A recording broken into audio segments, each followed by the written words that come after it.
First of all, congratulations from this brilliant score. It's a very good score to get into the target colleges you must be going for. And it's a 98th percentile. I can see it's a 100th percentile in the quant, which is phenomenal, to be honest. And you have a 57th percentile regarding verbal. That we'll just talk about what Yeah, I went about in that area. Yeah, before we begin, I also didn't get the time to actually ask, when was this exam? yeah, it was on 18th of November, Okay. 2024. Yeah. Okay. Okay, So so we how had a did it lot of feel in general? Like, do you remember exactly how it feel when like this screen actually appeared in front of you and you appeared that you thought that okay, now I'm done with this entire GMAT thing, good or bad, whatever kind of feeling you had with everything. this particular exam. Actually, before going to the final test, I 1 day prior to that, I gave the second mock, the free mock which you get on MBA.com, and I scored 745. So I Mm-hmm. was expecting much more than this, and I was Uh-huh. actually disappointed with the score on the screen. Uh-huh. And but yes, there was a feeling that it's done. But after that, the whole day I was into speculation: should I give another attempt? And I Mm-hmm. contacted with Audrey as well, and then we decided to go for another attempt. And then I gave another attempt on 12th of December. Okay. And as you can see, the verbal score was pretty low in this attempt. So I actually worked much on verbal itself. And there's a story on that and the Octave as well. Actually, I did not get the gist of Octave before Uh-huh. my first attempt, even until my first attempt. And I was just doing it on my own, the RC part of it. And then after this score, I thought I should see what's wrong, what's happening. So I went back to the Octave theory. I did everything again. And then I did pretty well in the verbal and I got good. And my next attempt, I actually scored 97 percentile in verbal. Okay. But unfortunately, other sections went just a bit below. Yeah. And actually, I left one question in DI section. Actually, I was Mm-hmm. just going to mark, and the time was up. So that the unanswered question created a lot of difference, and I got 685 in my second attempt. Okay. Although the scores and the questions were more right in the next attempt, second Mm-hmm. attempt, because of the unanswered one, the score was low. Uh-huh. So I that mean, was I wish we could just pick out the best from different attempts yeah, and yeah, make up yeah. one of our own. But I think you should. I mean, multiple schools allow you to submit multiple scores so that they can. Right, So this 97 percentile that you are saying, it will give you a advantage because they will have an idea that okay, you are decently good at, and because that's what they're judging on. right, So you right. can submit multiple scores so Yeah, that you give them an idea that you are good at quant also and you are good at this also. right. I've used that information in my optional essays, Mm-hmm. so I hope it makes a difference. Of course, of course. Yeah, we'll come to that. I will structure it as of now, right? Right, Since I haven't talked to you much, you can also tell me a little bit about yourself and right. also what led you to this GMAT journey and what eventually led to you use to the top 1% for the GMAT prep and the general journey overall leading up to this point. I'll just Okay. stop the sharing. Yeah. So I actually graduated from BITS Pilani, Electronics and Instrumentation, plus MSc Economics, a dual degree. And the first thought of MBA, we were actually exposed to the London Business School there because of Mhm. Birla has some scholarship over there as well Yeah. as donations. So we had multiple sessions regarding London Business School, and from that instance, I got exposed to the MBA thing and what are the opportunities ahead. There were some career counselings as well on these venture capitalists and other areas. So Mhm. I got interested there, but actually I was pursuing engineering, so did not go get much into that. Mhm. And then went for a job. It was also an interview, and it was that time, the last year. Mhm. So then I secured a job in software engineering. Actually, I interned in Noida for 1 year itself, and then I got a PPO, and then I joined there. So Okay. it was a fintech firm. It was going pretty well, and for the fintech, my economics part was also working well. Okay. So I was enjoying there. But after some time, I felt that actually I did some managerial work over there as well. Okay. And I felt that just coding is not going to be my entire life. Yeah. So I want to go and manage people out there. I can suggest solutions. And so I thought that this is not my thing. And Mhm. apart from that, we also have a family business. Mhm. Okay. And actually, my ultimate aim was to join the family business. Okay. So for that, then I decided that it's the right time that I should go for an MBA after 1 year of my job. I thought that I've gained enough experience here and I will go for an MBA and then I'll go back to my family business.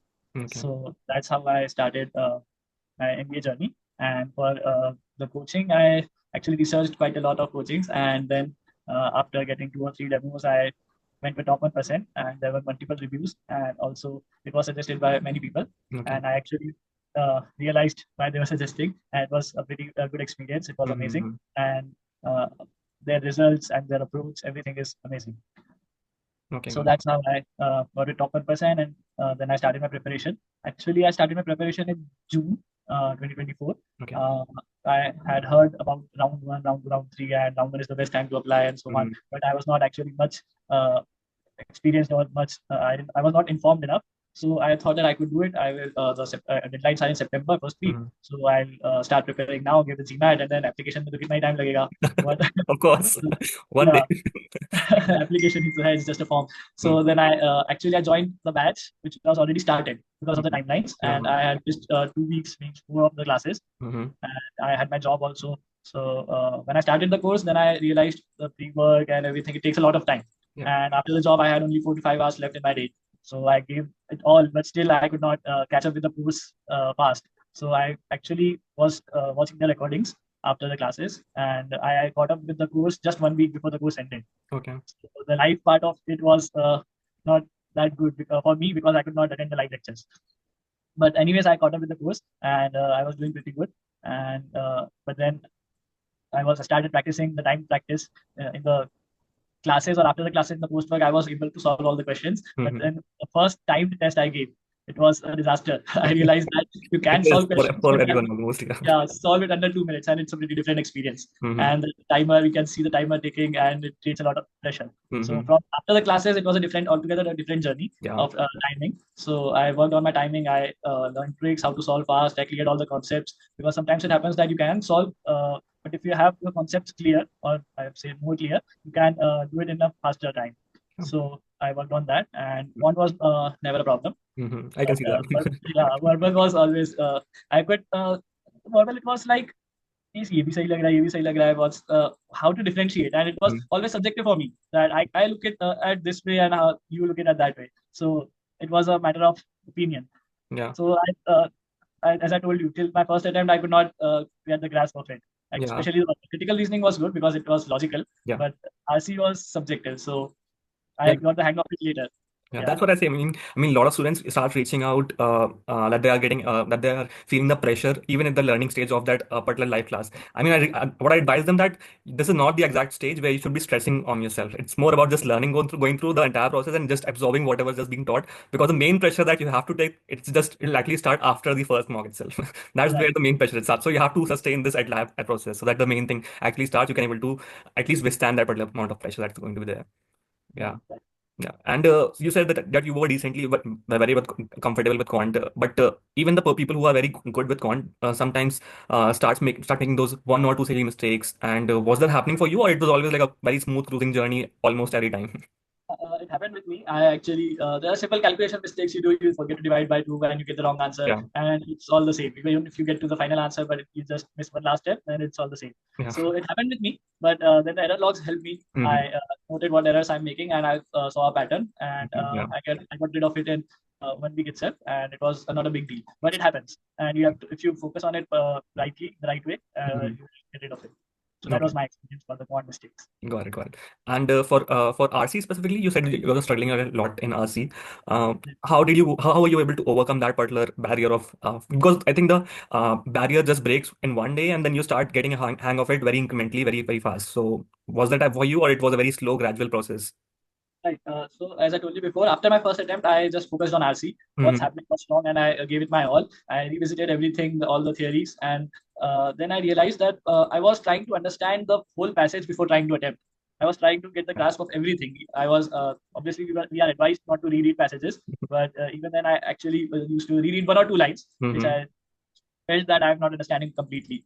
So that complete understanding part was not right. You have to get the gist of it and then go to the questions because the question may not require that piece of information which you are rereading. Yeah, So correct. you have to save your time, and that part made me improve myself, and I got rid of that rereading habit, and then I felt gradual increase in my accuracy, and I realized, and I also used to that Octave theory was not in my subconscious. I had to consciously apply that. अच्छा ये सब हो रहा है क्या? Can I do this? Can I Yeah. eliminate this answer? But then when Sandeep sir used to say you have to solve 250 RC passages with Octave theory, Hmm. and then it will get into your subconscious and it Yeah. will be a smooth cakewalk.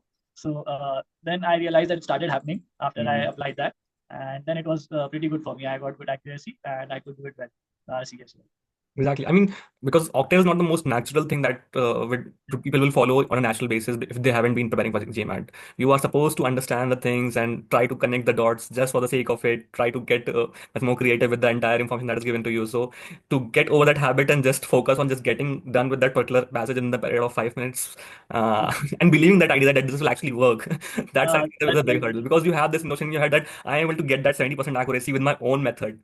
Should I Yeah. actually completely scrap this method and go on to this completely new thing, which sounds really weird, to be honest, for the first time. But yeah, I understand that particular hurdle you have to get It's through. just a belief that you have to put into that. Exactly. It's not Yeah. natural first time, but for the 4 months I could not do it. Then I did it later, so it happens. Okay. Yeah, It's understand. a magic trick. Uh-huh. Okay. And was DI smooth for you or Yeah, anything data that you was did? actually since I'm good with data and I can visualization as well. Mm-hmm. So actually, I appeared for CAT before this, just impromptu. I did not prepare anything. I just wanted to go to the exam and just see what happens before starting MBA preparation Mm-hmm. because CAT fees is just 2,700 rupees, so you can get a Yeah. experience there. Uh-huh. So I did pretty well in all the sections. I actually scored 98.95 percentile. Okay, Uh, excellent. so that gave me a boost of confidence. Mm-hmm. And in that, the DI section was pretty good, and I actually scored most in the DI section. Okay. So I had a good confidence there. But those questions are very different. You have to visualize picture everything, and there are 4 to 5 questions with just one piece of information. Mm-hmm. So that is a very different scenario. But overall, it's data insights. So I was pretty good at it before itself. Okay, got Start. it. Got it. Okay. And for RC specifically, what were the resources that you used? Because yeah, I'm guessing you probably must have exhausted the 700 to 800 PDF.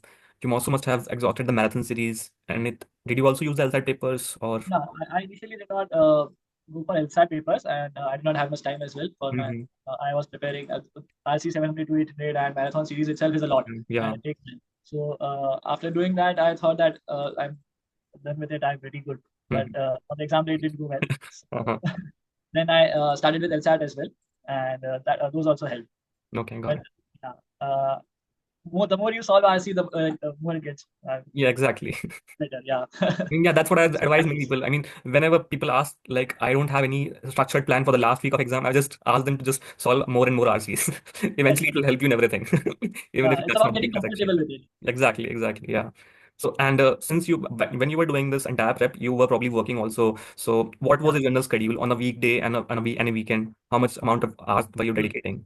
Uh, for the weekdays, I used to get 4 to 5 hours if I crunch everything because my work was 8 to 9 hours. Hmm. So I just gave all my time to Yeah, this, exactly. and still it was not enough. Hmm. And then on the weekends, I used to increase my time, and I used to study for 10 hours. So for the initial stage, because I had to cover up with the classes as well. Hmm. And then after a point on in the October, the first or second week of October, I left my job, and just before 1 month of my GMAT attempt, I thought that I'll prepare without any other responsibilities or other Uh-huh. tensions or distractions. So Uh-huh. because during the job, I used to get calls after my office hours as well. Yeah. So that used to distract me, and you have to, it's your responsibility. So you have to Exactly. attend to things. Yeah. So those that 1 month of preparation was also a big game changer. I could see my improvement. Much of the improvement was in that part as well because of the tension-free state, and you Mhm. can just focus on the preparation. Got So it. and as soon as and after the 1 month of preparation, I went for my attempt in Got it. November. Got it.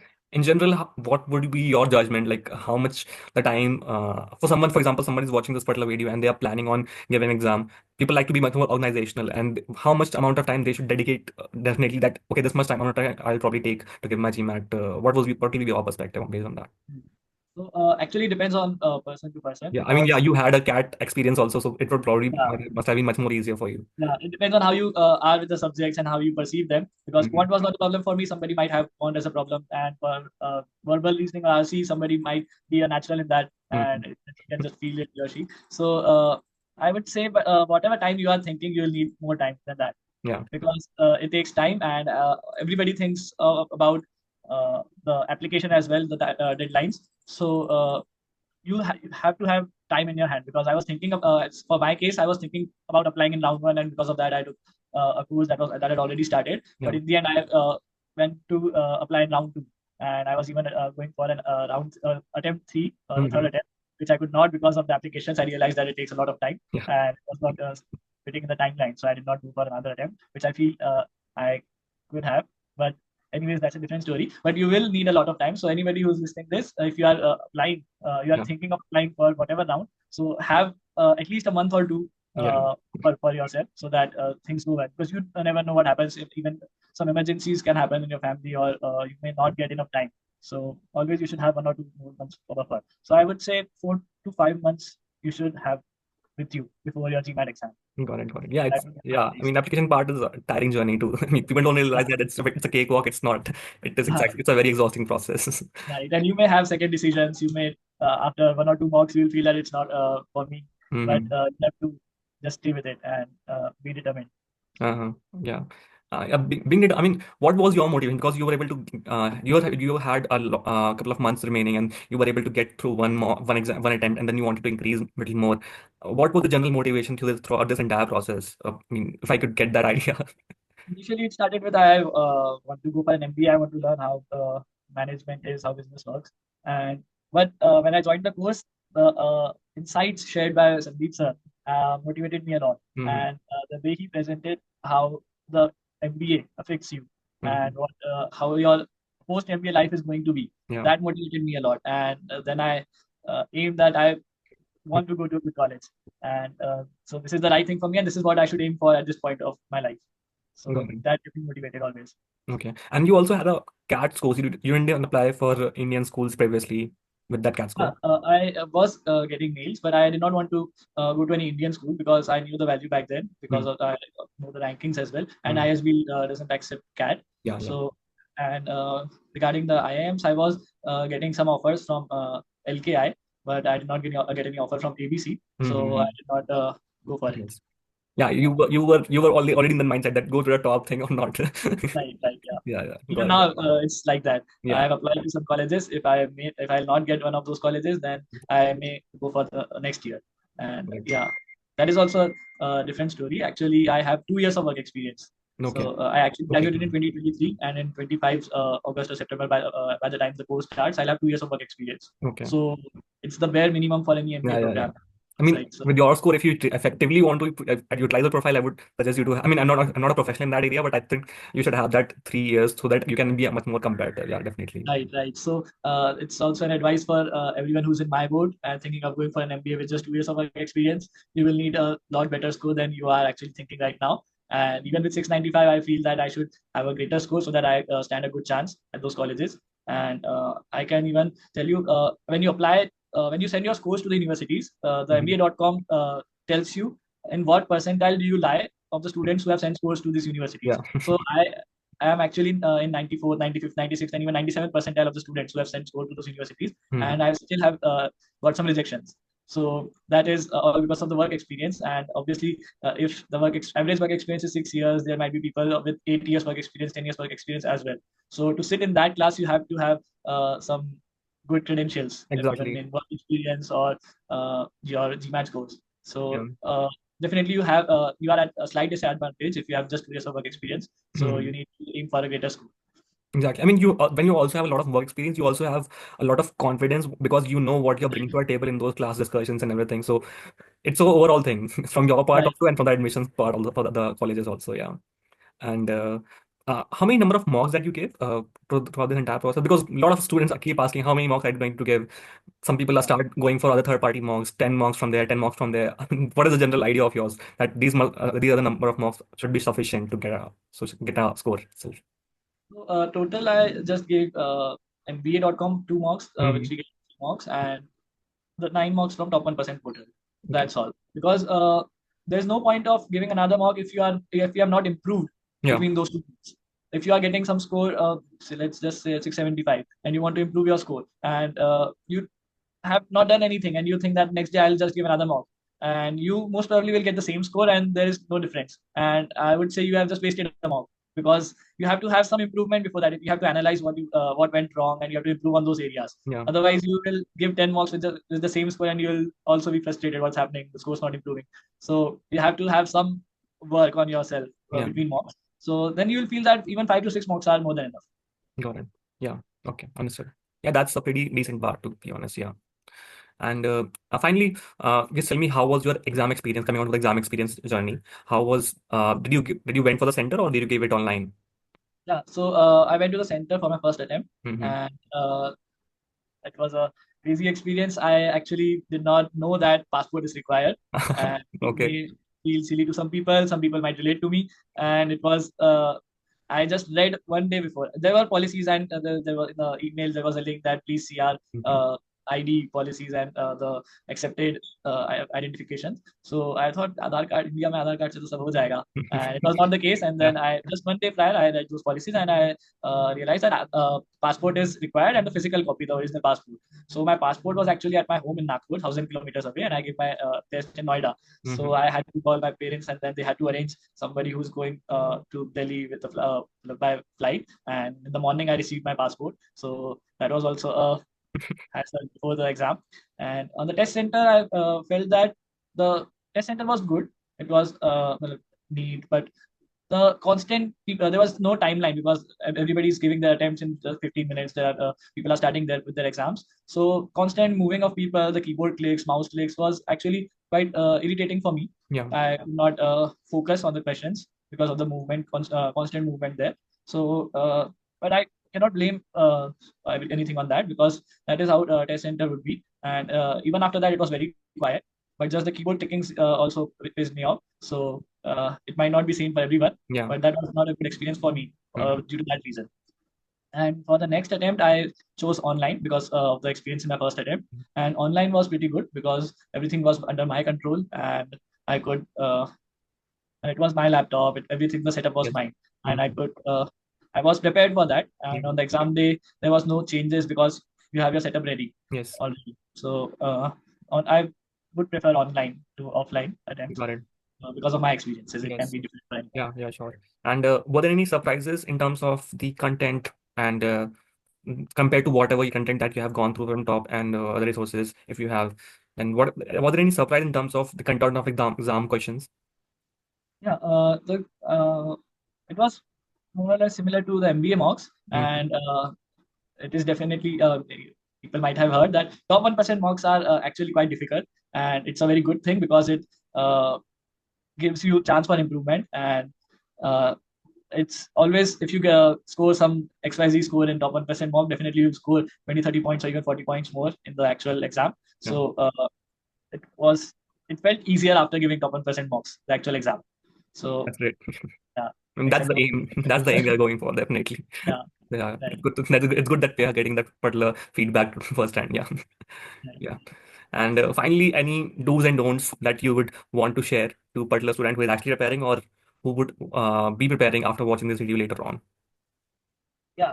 So for your study, you can just plan your study because in my GMAT journey, most of the times it happened that I used to deviate from the plan. I did not, let's say, I was not disciplined enough Okay. for the journey because I used to skip one or two portions or I used to skip. I was not regular in my studies. I used to skip one day because of the work as well. So you need the discipline for the preparation and do not you make a proper schedule and do not deviate from that. It will help you a lot and it will not increase your timeline and you can get it done with less time or what you have planned.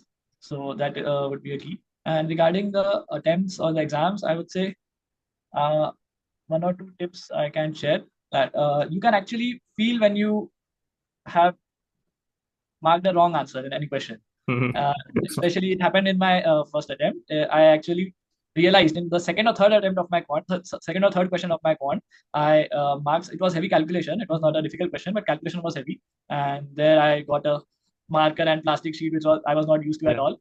So maybe because of that, I may have marked the wrong answer, and then as soon as the next question appeared, it was so silly and easy. I realized that my previous question was wrong. So you can actually sense that. Yeah. So that will help you. I immediately marked on my sheet that the question number three or two, whichever that was, it is wrong, and I have to revisit that. Mhm. And actually, it was wrong. Came back to it and I corrected it, and I received 100% talent point. So Mhm. you can actually sense that. That can be a tip for you. And there was one thing which I hypothesized that I did not try, which can be a bit risky as well.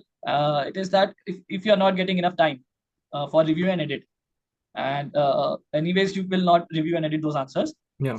you may solve after completing your sections, so you can purposefully mark a wrong answer which can give you the next question can be easier. You can break the streaks, because if you are marking 15 questions correct altogether, then you may the difficulty level may increase. So that I did not try it, but if somebody can in their attempts, so it might be a technique, but if you can pursue that. And apart from that, there is a very good piece of advice which I got after my second attempt, which I would have appreciated if I got it sooner. For those people who cannot finish their sections in time, or who feel that the time is less, uh, not attempting a question gives you a very heavy penalty, and it's much worse than marking the question wrong. So to get rid of that, if you have one or two questions left in the end, just mark any answer, because anyways you will not be able to come back and review and edit. So mark any answer, and then in the review and edit part, you just come back to those answers and solve them. Yeah. So you'll have those questions marked, and then you'll have the same time to solve them. Yeah. So this at least ensures that you are not giving them an attempt. So that's a very good piece of advice, and which will obviously work. Yeah, those are great So advices actually. I yeah, mean, sometimes people actually underestimate the amount of time that is required to actually click on next, okay, right, next, right. and because it's a big screen and you are used to the idea of just Yeah, using a finger on a laptop, so it actually takes a lot of time when you're doing it on a center. So that's what I advise. If your timer starts going from it starts going from less than 1 minute, it start coming into seconds, 15 seconds. You have to come down to the last question, no matter where you are. Just take whatever you want, come down to the last question, and just 10 seconds before or 20 seconds before even, you just have to finish this entire thing because it takes a right. lot of time to click on next, okay, and then entire experience there. Yeah, definitely. In the pressure situations, I even realized that I could not aim that circle of the Yeah. answer, and the mouse goes here and there. Yes, So yes, that exactly. happens. Yeah, yeah, Yeah. yeah. Uh, Yeah, Priyank, it's been really good to talk to you. And regarding your future journey, did you apply in anything for round two, or you are targeting? I mean, I'm guessing you must be targeting definitely only for this round one in September or the next year. yeah, I've applied to 5 universities in this round, the Mm-hmm. round two, and I'm waiting for the results, and they will arrive by 15th of March. Mm-hmm. And let's see what happens. And if I do not get good admissions, then I'll go for the round one next year, Got it. Got and it. I may go for another attempt as I. By next year, you mean the September. Yeah. If I do not get good Uh-huh. results, Got it. Got yeah, it. in this March 15 are the results for round two. Mm-hmm. If I do not get good universities, I'll go for round one for the next year. Got it. Got it. Got it. Understood. Yeah, yeah, Priyank, we'll definitely be in touch, and you can by your update also I'll get to know. But if you do get time, do update us regarding any of the update, any of the good news. I hope we can get it soon. Yeah, And one last piece of advice I want to yeah, sure. uh, give to the upcoming students. It is just for a small group of people, as I come from a family business background. So many people say that family business कर रहे हो तो आपको MBA करने की क्या need है? There are many uncles and aunties saying that MBA करके क्या करोगे, and job ही नहीं करना है अगर तो. So for those people, there's a simple answer. The MBA stands for Master of Business Administration, and it's actually how to run a business, how to manage a business. Yeah. So it will definitely help, and the network you will get, the cohort with which you will sit, it's very important, and that will be a great experience, and it will definitely help. So for those people from family background, if they want to connect, or if they want to just, or even for the people with 2 years of work experience, actually it present two categories now: Mm-hmm. family background, family business background, and 2 years work experience. So if Mm-hmm. anybody wants to connect with me, as I have seen in earlier videos as well from the top 1%, I could not find the contact details of the person being interviewed. So if you could please share my details for the communication, I would be Yeah, glad, and I'm you can send glad me to help. you can send me his a name. I'll just send you exactly where his profile anyway. It's Yeah, fine. sure, sure. I'll That connect would with be you. Yeah, all right. All right. It was great having a yeah, chat sure, with you. of course, of And course. let's Yeah, yeah. Thank you so much for your time, Priyank. sure. Congratulations again. Thank you. Thank you Okay, so much. and Yeah, keep us posted. Okay, bye bye. definitely. Have a good day. Thank you.